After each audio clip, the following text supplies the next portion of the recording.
नमस्ते सर, मेरा नाम शिव शंकर मुखिया है। मैं नेपाल से हूँ। मैं सऊदी में 2 साल काम किया स्कार्फ फोल्डिंग का। फिर से मैं स्कार्फ फोल्डिङ सम्बन्धी यसरी तालिम लिन सकिन्छ। जो देखिराख्नु भएको छ तपाईहरुले, यो तपाईको सिम्पल फिक्स टावर बनाएर चाहिँ क्यान्टिलिभर निकालिएको छ।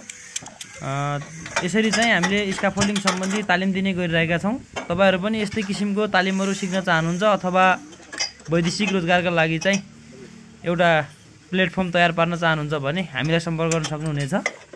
जो देखिराख्नु भएको छ कसरी चाहिँ हामीले सेफ्टीहरु अपनाउने, कसरी स्पानरहरु चलाउने, कसरी चाहिँ स्कार्फ फोल्डिङ सम्बन्धी क्ल्याम्पहरु कस्ने भन्ने कुराहरुदेखि लिएर सम्पूर्ण स्कार्फ फोल्डिङको पार्ट कुराहरुलाई चाहिँ सिकाइराखेको छ।